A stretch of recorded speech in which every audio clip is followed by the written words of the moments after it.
Welcome to another edition of our virtual career speaker series with Junior Achievement of Southern Colorado. I'm fortunate today to be talking with John Linck, who is the Associate Director of Carbon Research and Development at Collins Aerospace, and he'll tell us a lot more about what that title means and what his work entails at Collins Aerospace in Pueblo, Colorado.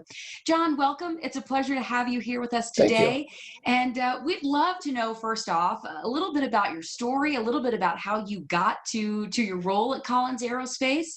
Tell us about yourself and about the work you do. Well, my name is John Linck, and again, I'm Associate Director of Carbon Research and Development.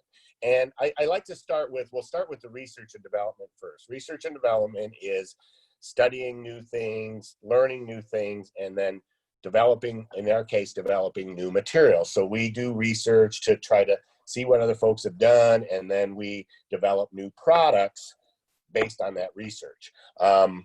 Associate director just kind of is a fancy way of saying I manage a group of people in doing that work. So I manage a small laboratory here at Collins Aerospace in Pueblo, and we do materials development. Now the carbon part is a little trickier to understand most of the time. When I say carbon is a very standard material. I mean, if we all burned up into dust, we would be just carbon, right? We're carbon-based people, right? But carbon materials are things like graphite and carbon fibers and things like that. And when we say carbon, it's because we make aircraft braking systems.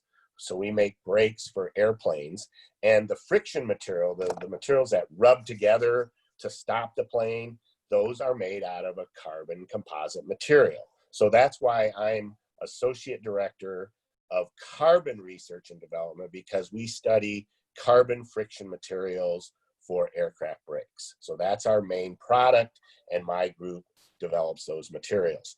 Now, how I got here, it's kind of a long story, so I don't know how long a story you want, but I went to school in, I graduated from high school in Muskegon, Michigan, and then I went to school in Evansville, Indiana for an engineering degree. I started actually there as and I was kind of into computer sciences and stuff, and then I decided I didn't want to sit in front of a computer my whole life, so I kind of moved into mechanical engineering.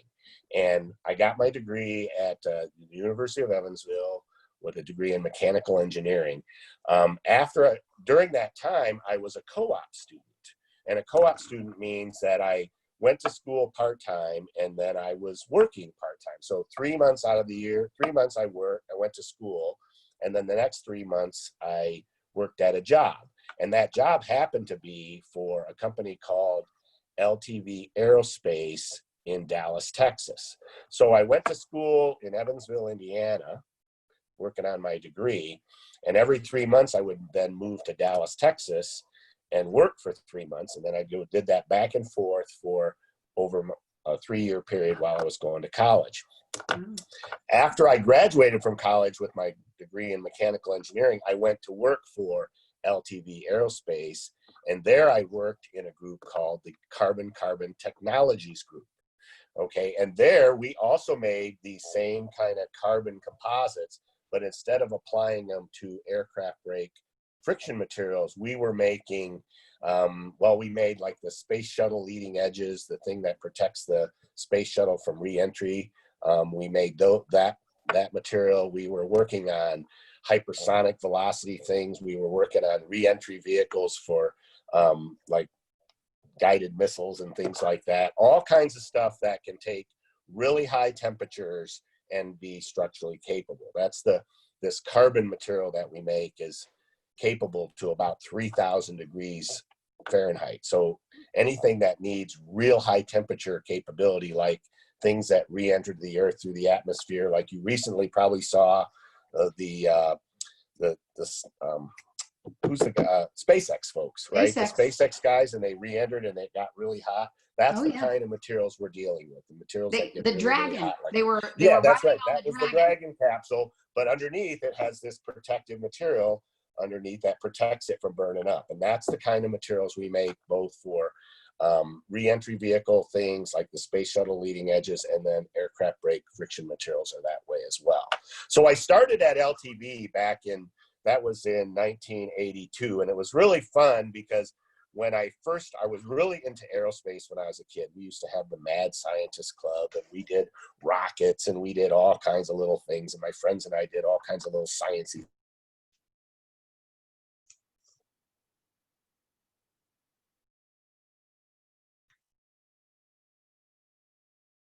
John?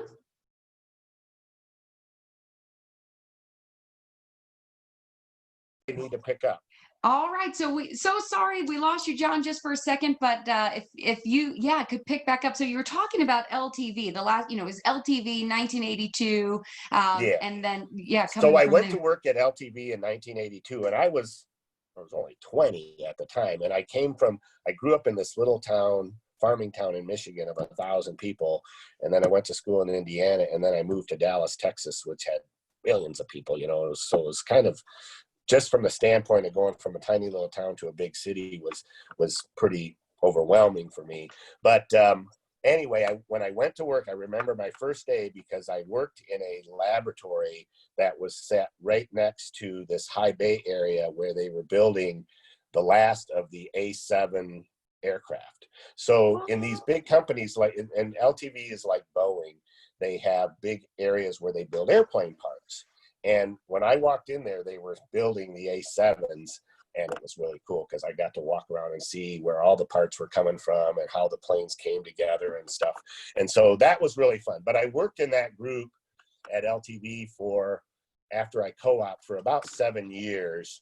And then, so I stayed there. And through that time, we worked on those kind of things I talked about, reentry vehicle structures, lots of hypersonic velocity. I was working actually on, we were trying to use carbon-carbon composites to make engine components for really high temperature back end of jet engines. And so it was really all pretty cool stuff, right? But then things started kind of slowing down. We didn't quite get to where we wanted to go with that work. And I ended up finding an opportunity here in Colorado at Goodrich. So in 1992, my wife and I packed up and we moved from Dallas, Texas with our 2 children. We moved from Dallas, Texas here to Pueblo to join Goodrich Corporation, who at the time had just opened this facility here in Pueblo where they make aircraft brakes. They had opened it in 88, and I joined them in 92, and they liked me because I had this carbon composite experience and stuff. So I came to work for Goodrich, and I started off as a manufacturing engineer, and then I was the program engineering manager, and then in 2000 I became the research and development manager, and I've been really in that role since. So now we do similar types of material, but the application is aircraft braking systems as opposed to reentry vehicles and stuff like that. Along the way, and this is something I like to talk about because it's something that really helped me, but I co-opted when I was in school. So then I got some practical hands-on experience. Like I said, I went back and forth from school to work every 3 months. And so each time I went to that co-op job, they gave me a different assignment. So I learned a lot of different engineering disciplines by going back and forth and working in different jobs. But after I graduated from college and I went to work for LTV, they had a program where you could work on a degree and they would pay for it. So LTV paid for my master's in mechanical engineering. So while I was working at LTV, I got a master's degree in mechanical engineering, all paid for by LTV Aerospace. Pretty cool. When I came to work for Goodrich, I worked with them for a while, and then they offered a similar thing where you could get a degree and they would pay for it. So I went to CSU Pueblo and got my MBA there. So I spent 3 years studying, finance and accounting and things like that, and got an MBA from CSU Pueblo, all paid for by Goodrich. Very cool. Then, and I didn't quite finish, but then when we got bought by, our company got bought by United Technologies Corporation. And when that happened, they also offered an education program. And so I started a master's in material science with an emphasis on composites, and I got through all the coursework, and they paid for all that as well. So one of the things I like to tell young people is don't think you can't afford school, because if you can get your undergraduate degree and get scholarship and things like that, that's one thing. But a lot of companies, especially in the engineering fields, pay for degrees, and I took full advantage of that and got 3 degrees paid for by other companies. So not bad. So that's kind of how my career got to where I am. And now over the years, you know, my career is really, I pretty much stayed in the same position, but I've been learning new things, because with the things we do with aircraft brakes, we're always trying to make them better. So we're constantly learning new technologies. I work with a lot of scientists, PhDs, other engineers who support these projects, and you learn a ton from them, right? You learn about all different kinds of chemistry and things like that maybe you didn't know before. And so I've been doing that over the years, leading a group of people in developing these materials for these applications.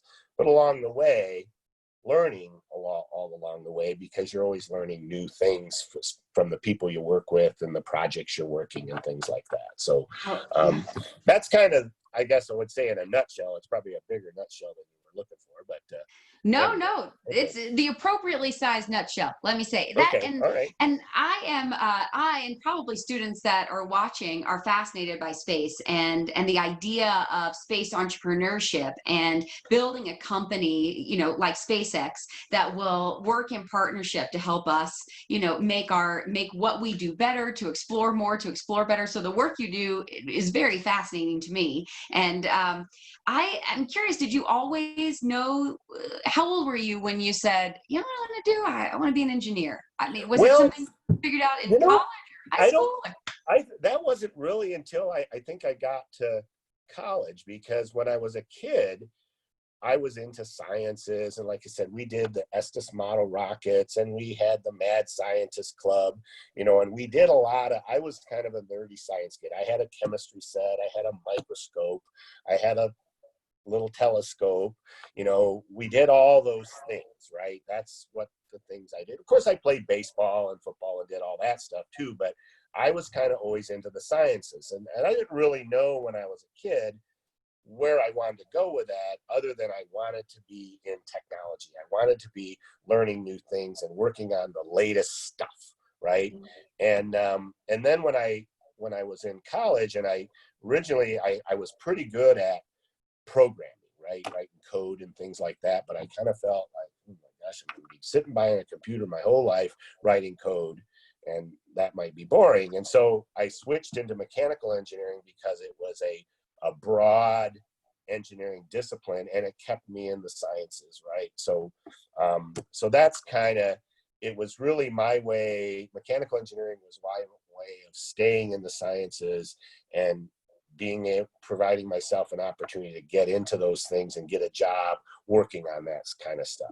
So I always knew, once I got into college, I knew that I wanted to be in aerospace. And I remember my friends that I was in college was saying, oh no, you don't want to be in aerospace because it's such a cyclic, you know, you'll have a job one day and not a job another. And I honestly didn't care, because I wanted to work in technology. And so it was so much fun when I worked in the labs at LTV, because that's where I ended up in the labs there working on this material development. But it was fun because I got to work on new stuff. But then, because I was co-located where their assembly facilities were for airplanes, I got to see that going on all the time. And so that's kind of, I was always into the sciences. And then engineering was a practical way into, you know, working in the sciences, but, you know, being able to make good money doing it too. So that's kind of, I guess, my story there. But I'm always a learner. Yeah. I'm a learner, right? And so when someone offered me an opportunity to get a degree and they pay for it, I thought it was kind of silly not to do that. And so, because if someone's going to pay for you to go to school, then you should just do it. And so that's kind of what I did. And I just tried to keep advancing my knowledge base and learning from other people too, right? There's always other people to learn from. So, yeah, so exactly. I guess I'm just kind of a sciencey person from the beginning. And so that was my way into doing that kind of thing in a practical sense.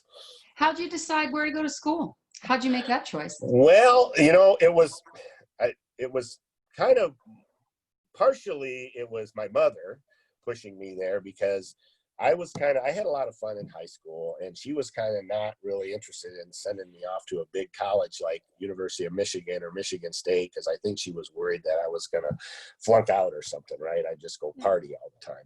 So we were looking for engineering schools that were smaller, and then also I knew from a practical perspective that I learn more by doing. I mean, I do well by reading and studying that kind of stuff, but you learn by doing, and the co-op program offered that. And at the time, the University of Evansville was one of the early pioneers in doing a co-op program. So they had the co-op program there. That appealed to me. And then they had the mechanical engineering degree, and it was a smaller school. So my mother was happy over that. So that's really kind of how I got there. And it worked out because I ended up getting the co-op job, and it really worked out really well. It would have been tougher in a large university like Michigan or Michigan State. So they were other ones that had started that. But that's kind of what really drove me there. And I think it's important because as students are trying to decide their next step afterwards, right? You brought up some good points. One, you said there are alternative ways to fund your education. So if it doesn't look like right now, that's an opportunity, think about getting in with a company that has a co-op, an apprenticeship program, internship, take as many internships as you can. Absolutely. You're even in high school, you could start doing some internships and getting those jobs. So I think that's really important. And then the choice between a larger school and a smaller school. I also went to a smaller school, and that worked well for me because I appreciated the opportunity to have interaction with my professors in smaller classrooms. Whereas my husband went to a state school, the University of Georgia, and he didn't know one professor, but he still is very, that was the experience that worked for him, right? Yeah. It is different for different people. It's just at the time, I know, like I say, I had a lot of fun in high school. My mom was a little worried about me going to a big college and, just partying all the time. And so it was her way of she steered me that way amongst my interests as well. So that's how I ended up there. And that's where you could get focused. So it was something that, and this was for me too, when I got into the work of my major, I was so excited. Like you said, it was fun for you to do that co-op and see the different disciplines. I think when you're passionate and engaged about what you're doing, it's easier to focus and really, Absolutely. study in that way. Yeah. Absolutely. Yeah. That was helpful, being in the co-op program, because it gave me really an opportunity. Okay, I studied for my 3 months and I took my classes, and then every 3 months I got to go and work in a job. And so you kind of got to see what engineers do. So really gave you an opportunity to decide if that's what you really want to do also, because sometimes, there's a lot of kids out there, they want to be an engineer because they think they're going to make a lot of money, but then they don't really like math. They don't like the sciences. That's probably not the right fit for you.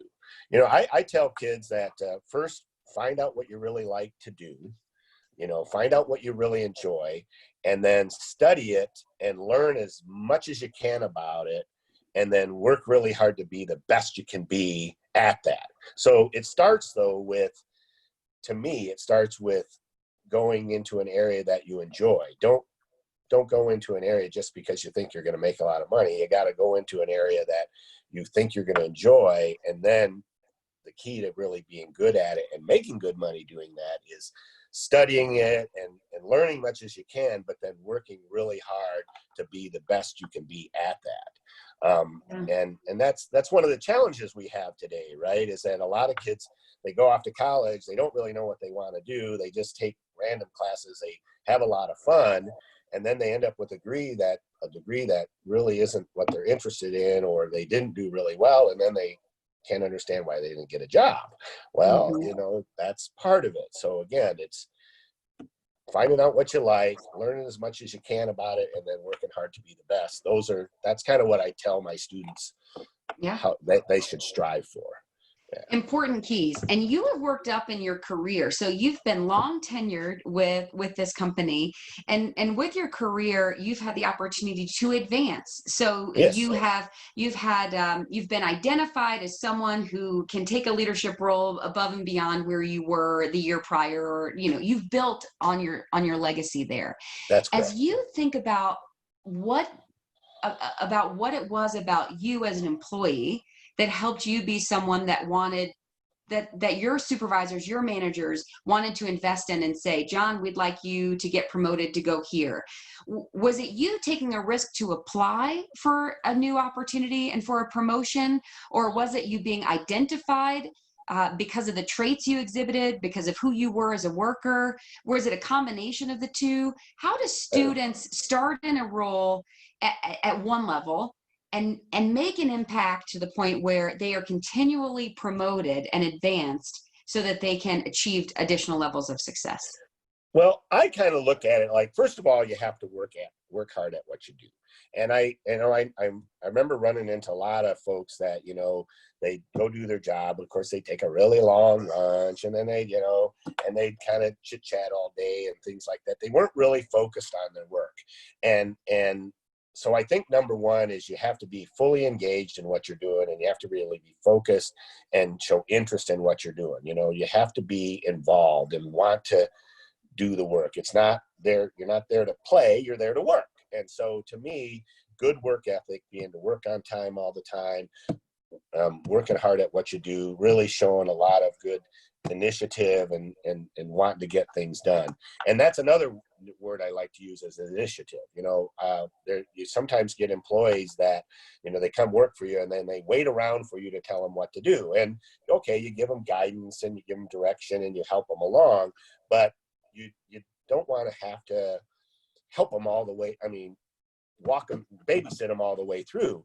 And so to me, initiative and going out there and looking for not only what an individual is assigning to me, but look out there what other opportunities there are. Asking a lot of questions, really getting engaged in what you're doing.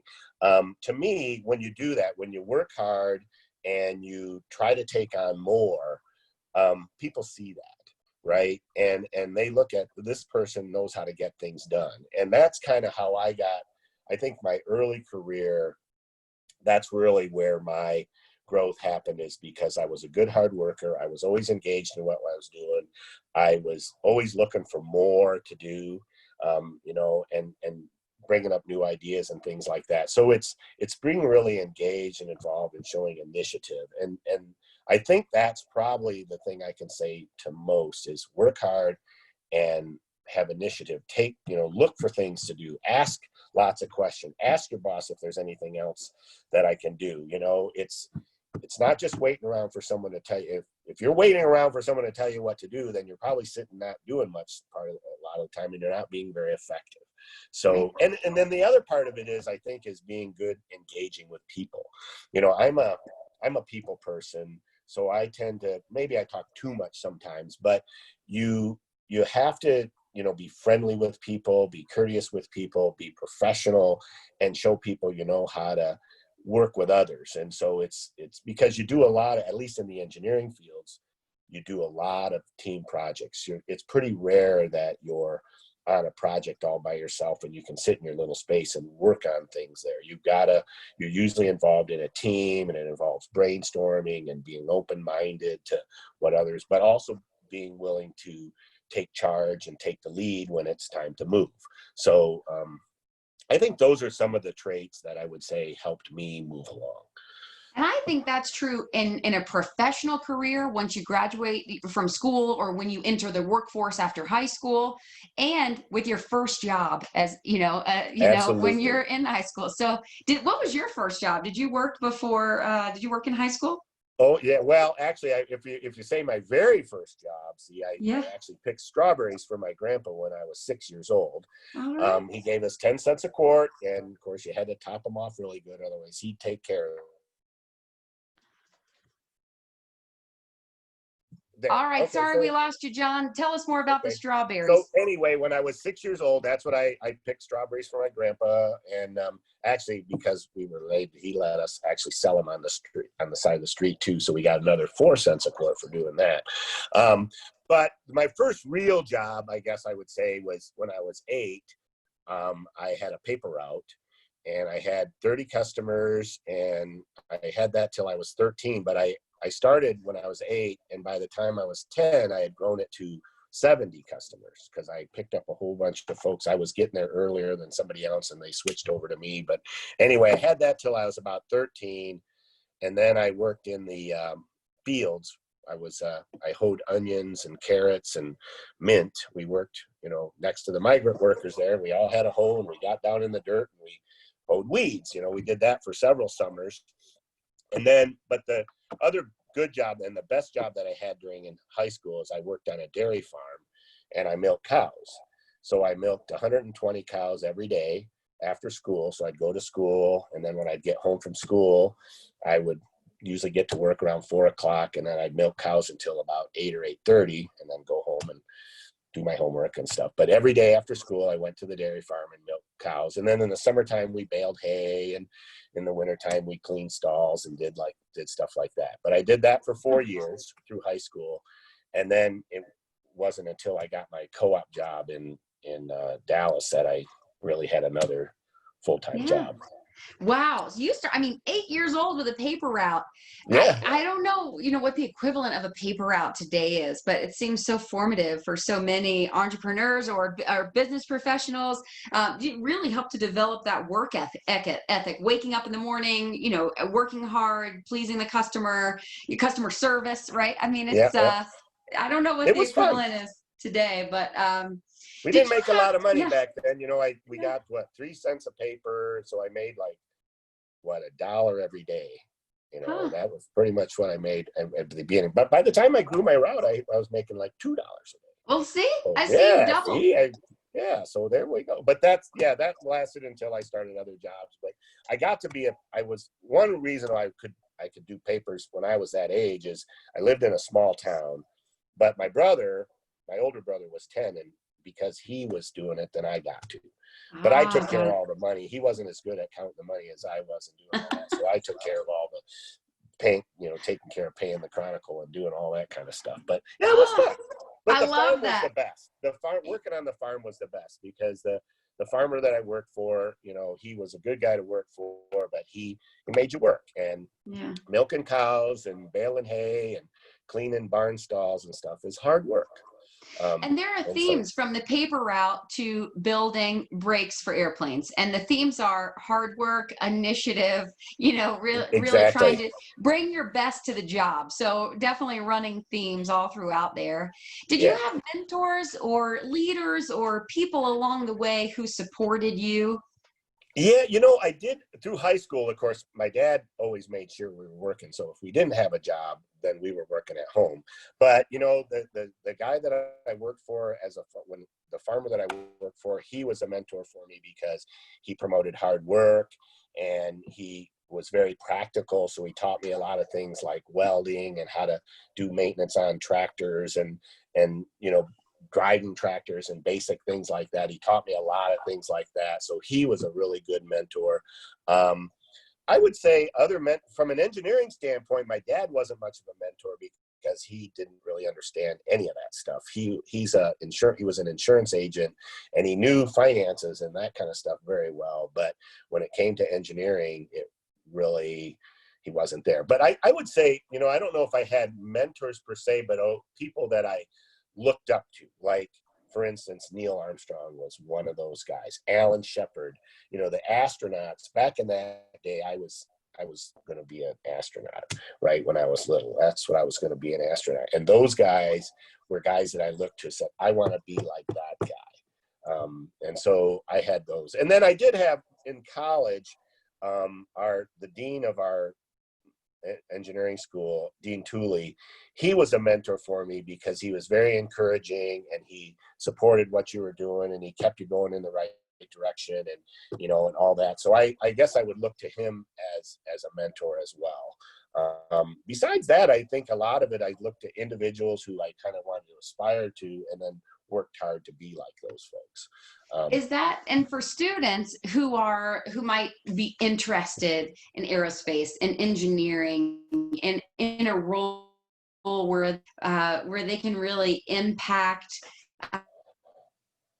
work that they do, how can they get their foot in the door in the industry?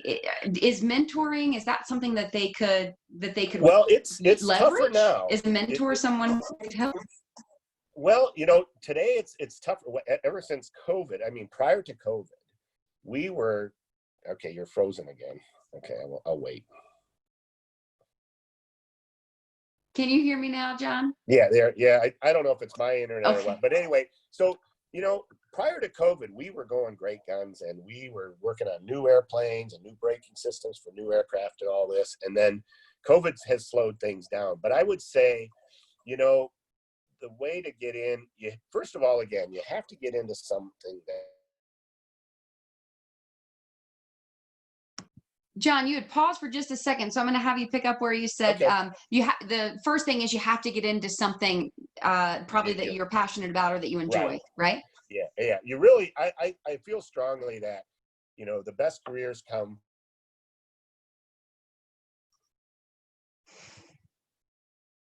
So John. Yeah. So I, first of all, again, I'm going to say this again. I think it's important for young people to find out what they really like, and then focus on that as something they might want to do as a career. If you're interested in the sciences or interested in banking and money and things, it just depends on, or helping people, services, whatever it is. But the other thing I think is to help young engineers or young people getting into the engineering fields, it really does help if you can get into like internships or co-ops. And I bring that up because in my group, I've had interns in my group for ever since I've been managing this group. We used to get interns from other schools. Now, in the last 10 years, we've been pulling our interns from CSU Pueblo primarily because they have a decent engineering program there. And I teach part-time. I'm an adjunct professor there. So I teach material science engineering there. And that allows me to get to know kids and see who's got the good work ethic and things like that. And then I have those folks submit resumes, and then we pick from my selected few. But so from that perspective, working hard in school, being engaged in your classes, and being aware of companies around you that you might want to work for, and then trying to get into internship programs, because it does give you, the internship or co-op program does give students an opportunity to kind of get a feel for what the engineering fields are like, and before you dive in, and it gives you opportunity to get some experience, so that when you do graduate, you've got experience on your resume. So I kind of encourage those things, and it probably comes more from me being more of a hands-on learner than a book learner. I'm certainly a book learner. I mean, you got to read and all that kind of stuff, and read papers and things like that. But hands-on experience is, to me, gives you the best, really, training of learning how to do the things we do.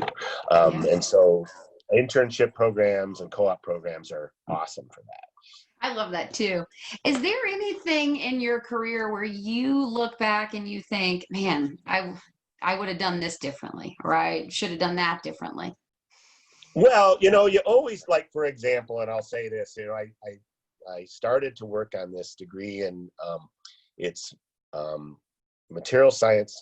Well, let's see, it's polymer chemistry and composites. And I started on the degree, and then I got through all the coursework, and I started the thesis, and then I didn't really have the project I wanted. And then I had all these other things going on, and I didn't end up getting the degree. I got all the coursework, and my third, as my third master's, I didn't get the thesis done. So that's one thing, I wish I would have finished. Now, alternatively, I got more involved with JA.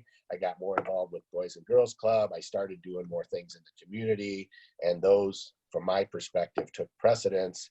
And so I did those things. But that's probably one thing that I would say if I would have done differently. And now it's been too long. They only let you have those classes for so long before they let you. And so I'm past that point. So that's probably one thing I wish I would have actually finished that degree.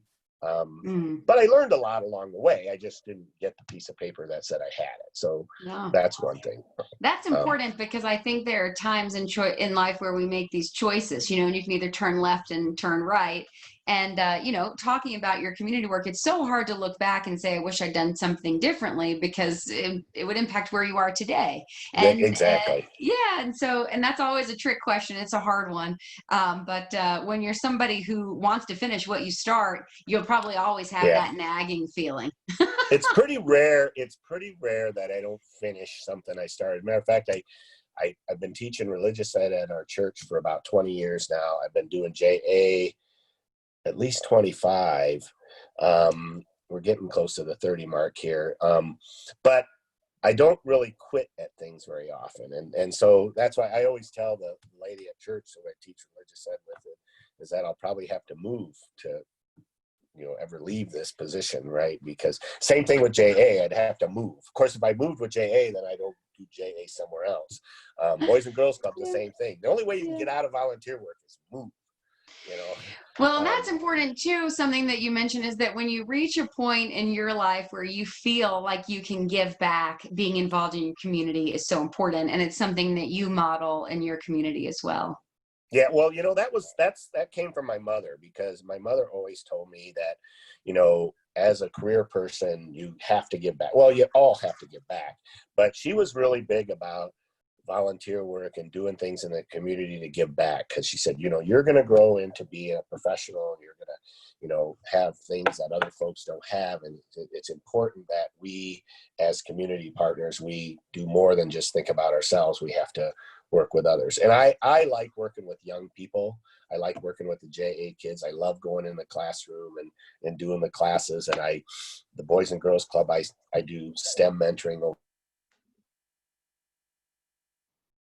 Community. Well, that was one thing my mom always said I remember when I was younger, and she, even as I grew older, she always said it's important to give back to your community. And so she was very big on volunteering and doing things. She said, once you start growing in your career, and, it's time to start giving back. And so I took that to heart, and I did some when I was in Dallas area, but it was kind of a big area. And when I got to Pueblo, my wife started working for JA when, I think it was, we moved here in 92, and I think she started in 95. And that's when I got introduced to being in the classroom, and I taught a second grade class. My son was in second grade class, and I taught that. But that gave me the opportunity to do that. And I just always remember that, my mother always telling me, give back. Don't, this isn't all about you. You got to give back to the community. And I've done that, and it was a lot because of her influence. Yeah. I think, John, you've given students a lot to think about. Number one, make sure that whatever you choose in life, you're not focused on making money. You're focused on doing what you love to do, and the money will come after that. The success will come in that, because you bring your best to it. Take initiative, be the self-starter. Don't be the one waiting around for someone to tell you what to do. Be the person who's taking some initiative, making some decisions, and really impressing those supervisors above you to help you continue on in your journey. Always be open to learning new things, learning from others, being willing to listen to what others have to tell you as well.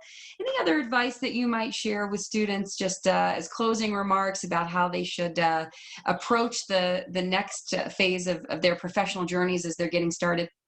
Well, I guess I would say beyond those things, I said, don't ever let things get in the way. I hear a lot of times where kids say, well, I can't afford to go to college, and I can't do this, and I can't do that. I just don't really like the I can't.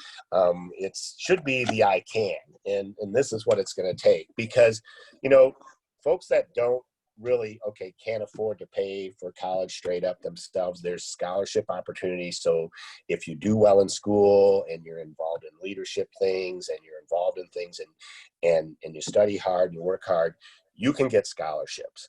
And so I don't like it when I hear students say, oh, I can't do this or I can't do that. I can't afford this. Well, you can. And actually, in some cases, if you can't afford it, you have better opportunity to get scholarships than those that can. So I think that's a kind of a cop out. So don't think of what I can't do. Think of what I can do, and then lay out a path. What do I want to do? So what is it going to take? Well, if I want to be a doctor, well, then I got to graduate from high school and get good grades. Then, okay, my next step is I've got to go to pre-med or go to college and do well there. And then, one step at a time, but focus on each step, doing the best you can be, learning as much as you can, working hard to get there, and you'll get there. The ones that don't get there are the ones that aren't going to work hard, don't have any focus, don't have any vision of where they want to go. To me, you have to have that. You have to have vision of where you want to go and what you want to do, and then you have to work hard at doing it. It's not just going to come to you. But again, don't be afraid. Don't think you can't go to college. Well, I'm not going to go to college because I can't afford that, blah, blah, blah, blah, blah. Those are all just excuses. I like that I can, and this is what I need to do that. So that's kind of where I look. Because my undergraduate, my father paid for my undergraduate, so I was fortunate to have that opportunity. But you still had to have the right GPA to get into college in the first place. And then once you were there, you had to work hard. And I know a lot of folks that, the first year of engineering, 30% of the students drop out.